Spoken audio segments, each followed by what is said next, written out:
following program is intended for mature audiences. A democratic republic of sports. The Sportsocracy with ESPN Asheville hosts Tank Spencer and Jeremy Greene. Welcome into the Ingles Studios. I am Jeremy Greene of ESPN Radio Asheville and the Sportsocracy.com, and this is the Denver Broncos 2022 post-Senior Bowl 7-round mock draft. Nathaniel Hackett takes over as the head coach. Teddy Bridgewater will invariably be replaced. It's just a question of by who. A lot of offensive talent, a reasonably good offensive line, sets up quite nicely for them to do exactly what it is I have them doing. With the 9th pick in the 2022 NFL 7-round post-Senior Bowl mock draft, the Denver Broncos select Malik Willis, quarterback out of Liberty. I'm going to be honest. There are things that I don't love about Malik Willis, but the raw talent is absolutely undeniable. Very nimble on his feet, very big arm. There's a lot to like. He's basically the anti-Teddy Bridgewater. I fully believe he's going to be one of the fastest. If he runs at the combine, which I don't know if he will or not, I believe he will be one of the fastest quarterbacks to ever run. I tab him at about 4'4". He's 6'1", 220, big arm. There's one thing about him that drives me crazy. His base is insanely inconsistent. You saw it in the Senior Bowl. He threw off his back foot a lot. A lot of times he's off balance. One of the things that's always driven me crazy about Malik Willis, he's so elusive that in the pocket he will make these tremendous plays to get away from the rush. And almost invariably those balls wind up bouncing out of bounds. Does all the things right to get away from the pass rush, and then just airmails a receiver that somehow managed to get open. There is a lot to like. There is a lot of raw. This is about the only situation where I could see Malik Willis starting immediately that I actually like, because the mixture of him and Javonte Williams. Javonte Williams, to me, is one of the 6 best running backs in the NFL, and I said it when he was drafted. We are Carolina affiliates. I just so happen to see a lot of this kid. I like him a lot. With the weapons, the line, all of that's in place. The Broncos' offense does not need much.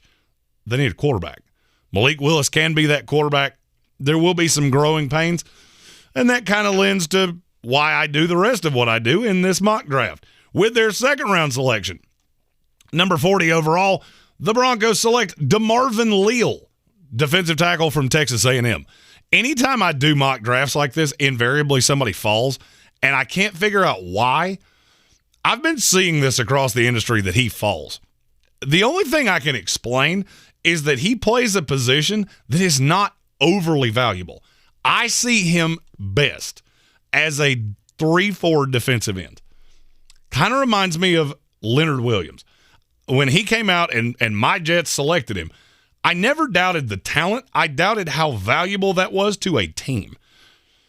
That's where he fits best because he's a phenomenal pass rusher. Good enough against the run, some inconsistent tape, but there's a lot to like. I just don't know where he goes. He's a phenomenal athlete. Phenomenal athlete.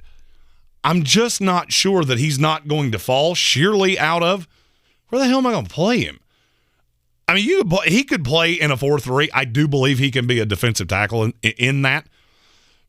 I just don't think that his versatility is appreciated enough in that. Now, you put him in Denver, no more Von Miller, obviously trading him to the Rams. You do still have Bradley Chubb. You're going to have to find a way to get pass rush from somewhere, and this kid can do that. On the inside, I'm not saying he can be Aaron Donald good, because that's obviously the highest of high sides of how good one of these players can be, but that's what he reminds me of. He reminds me of a guy that is just going to constantly get pressure. I just don't know how valuable teams see that. There's not as many teams now that play 3-4 as did in the past. He's not scheme specific, but I think for him to reach his highest highs, he needs to be in a situation like this. There's no better place for him to land than the Denver Broncos. With their next selection, Number 64 in the second round. This is the pick they got from the Los Angeles Rams for Von Miller. I have them taking Travis Jones, the nose tackle from UConn. If Travis Jones played damn near anywhere else, he would be back into the first round, beginning of the second round kind of prospect. He's a gigantic human, 6'4", 325. No huge deficiencies in his game. He's not the greatest pass rusher you've ever seen, but I do think he can immediately step in and be a nose tackle in the NFL, and there's just not many of those in this draft. I fully believe the best way to assist Malik Willis on top of what you already have is for the defense to be really good. Put him in good situations. Over half of the players the Broncos played last year on defense are free agents this year. Not saying that they won't bring some of them back, because invariably they will. About $40 million under the salary cap. An infusion of talent for the new defensive coordinator, the defensive backs coach from the Rams. His last name is Avero. An infusion of defensive talent is going to be really important. And starting with these two guys would be a tremendous start. Travis Jones, a lot of experience at UConn, played a lot of snaps, played a lot of games, big-bodied space eater, 0-1 tech in a 3-4. I like this kid a lot.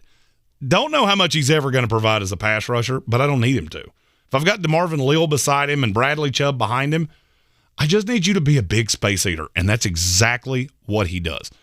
So, second round pick for the Denver Broncos, Travis Jones, nose tackle out of UConn.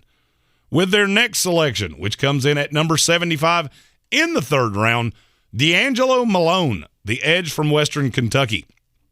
This kid is hyper athletic. I think he's going to run in the low 4.6s. He's 6'4", 230 pounds. Good pass rusher, not great. Certainly raw. But I do see a potential where he could slot in the long term on the other side of Bradley Chubb.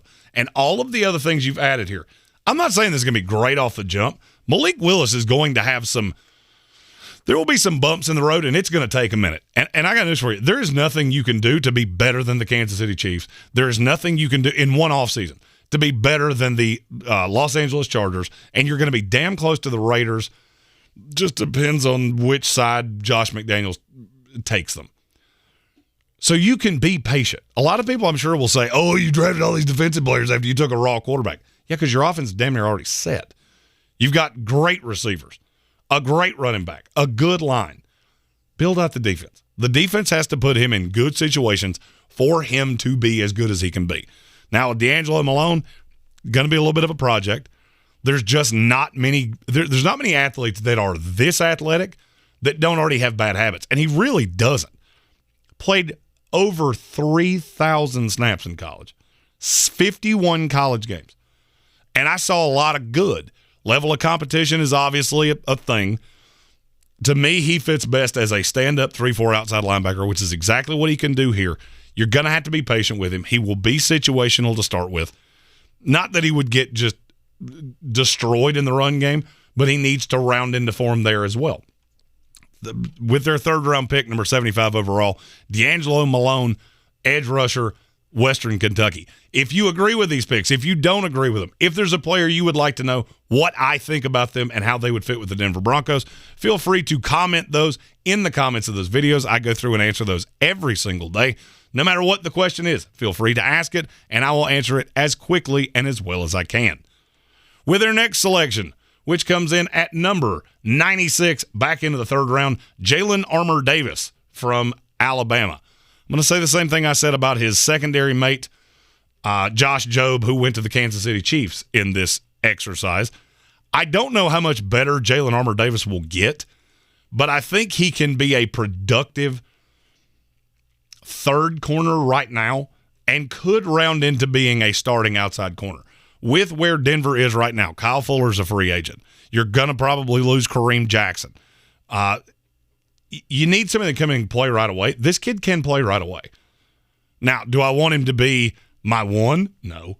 I don't really want him to be my two, but if he can be my three rotational piece, he can do that. There's some high-level tape on him.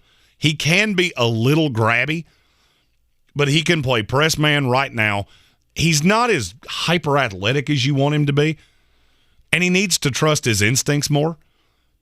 I think he has good instincts. He just doesn't trust them. Second guess himself because he doesn't want to get beat over the top. Needs to get stronger. Going to have to get thicker. I think he needs to add 10, 15 good pounds to the frame. Jalen Armour Davis here at the end of the third round for the Denver Broncos. One of my favorite players in this draft is their next selection, number 113, Brian Cook out of Cincinnati. There's a lot to like about this kid. 6'1", 210-ish pounds, really good tackler. I think is going to be a plus against the run immediately, in the box safety.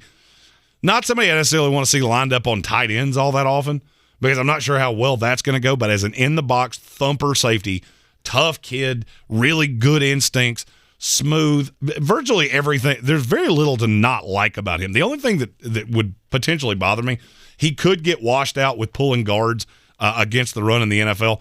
Didn't happen in college. Don't really have much reason to think it's going to happen in the NFL either, but with the size, you do have to know that. And he's not overly athletic. Going to run about a 4.6.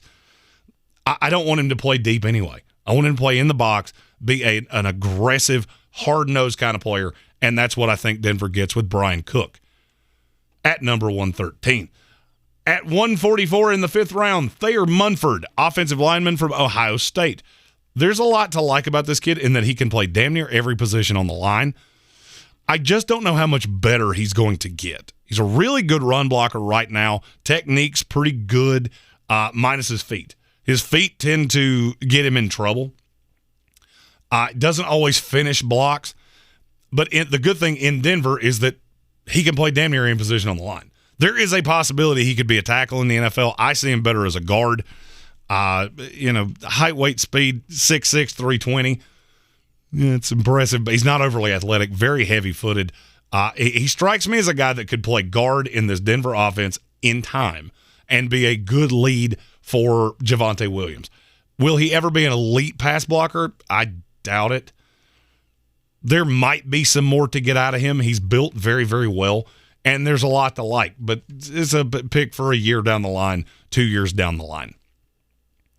Two more selections left for the Denver Broncos. Be sure to click that subscribe button, notifications, like it, all of those things, so you'll know every time we go live, including 3 p.m. Eastern Standard Time every weekday for our ESPN Radio live show aired here on YouTube. Two more selections for the Broncos with their next one. Number 151 overall in the fifth round, Terrell Bernard, linebacker out of Baylor. Josey Jewell could possibly not be here next year. He is a free agent. They got reasonably decent linebacker play last year out of two guys that remind me of Terrell Bernard. I understand the scheme's going to change. I'm well aware of that. I just think in this Broncos defense, there is a possibility this kid can come in and be a special teams contributor right away. Probably not going to be an inline.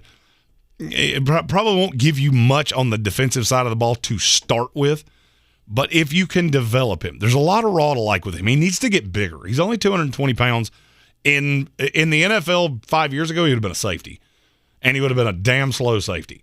The only problem, or the benefit for him, is that now linebackers are getting smaller. Linebackers are getting smaller, faster. He needs to both get bigger and faster, which is tough to do. But he is a good pass rusher, good against the run, doesn't offer you much in coverage. The one big knock on him is that his eyes are really lazy in coverage, and he can get washed out, especially underneath slot receivers and tight ends. Developmental player, could in time be a replacement, play in the middle of that defense. Certainly, at worst, going to be a high-level special teams player. Last pick in this draft, number 247 in the seventh round. I fully believe Melvin Gordon's going to leave. Don't know how much money he'll get on the open market, but with Javonte Williams clearly as the best running back on this team, you have to add a player. I have him adding Kennedy Brooks, running back out of Oklahoma. Not a ton to this kid, not crazy athletic, not crazy fast. He's a between the tackles kind of guy. And you saw some really good tape from him at Oklahoma. It was just inconsistent. there are a lot of things about Oklahoma running backs that scare me, and maybe it's I've been burned by them too many times in the past. He's 5'11", 215, really good between the tackles, doesn't offer you much in the way of as a receiver, but is a decent enough pass blocker that you don't have to take him off the field in passing downs. Only has one speed. That's the reason he's available in the 7th round. The technique as a blocker needs to be rounded out, but I think he actually can improve in that. Late round flyer, could be a spell back to Javonte Williams in time. Denver was never in a great position to take a running back in this draft, and Kennedy Brooks was without a doubt the best one still available here, and they add him at the end of the 7th round. Thank you so much for checking out our Denver Broncos 2022 post-Senior Bowl 7-round mock draft. Be sure to click the like, subscribe, and notification button so you know every time we go live or put out videos like this. We'll be putting out team needs next. I do 3 mock drafts, this one post-Senior Bowl, one after free agency and the Combine at the end of March, and one that goes out the 2 days directly preceding to the 2022 NFL Draft, April 28th from Las Vegas, Nevada. As always, we're brought to you by Ingles Supermarkets. Low prices, love the savings.